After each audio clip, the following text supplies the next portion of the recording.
C'est le troisième dimanche de vote au Liban et cette fois c'est au tour de la capitale. Depuis 7 heures ce matin, les électeurs de Beyrouth sont appelés aux urnes pour élire leurs conseillers municipaux et leurs mortages.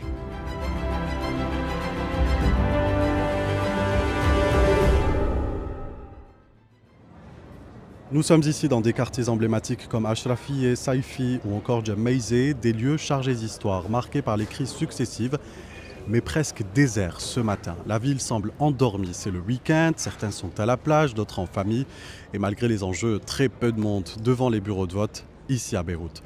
L'autre contraste fort, c'est la sécurité, beaucoup plus visible que les dimanches précédents. Policiers à chaque coin de rue, contrôle renforcé et des journalistes souvent questionnés sur ce qu'ils filment ou pourquoi ils sont là. L'ambiance reste calme mais étroitement encadrée. Pourtant, derrière cette torpeur apparente, des voix s'élèvent. Une jeune électrice nous parle d'une nouvelle génération qui veut réparer les occasions manquées par ses parents. On l'écoute. I'm voting because this is my right as a Lebanese citizen, and I think that especially us, the youth, we should vote more, because our parents, they already had this chance, and I don't think that they used it well. Un homme plus âgé évoque le port de Beyrouth qu'il rêve de voir revivre comme un symbole d'un pays qui, selon lui, est sorti de la guerre.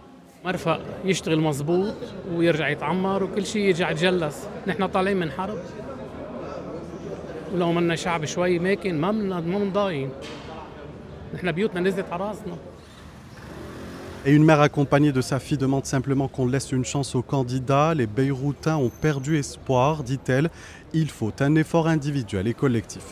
C'est mon devoir de voter et puis il faut donner une chance aux gens qui se présentent et qui voudraient changer. Il y a un taux de participation qui est très bas, c'est une journée de plage.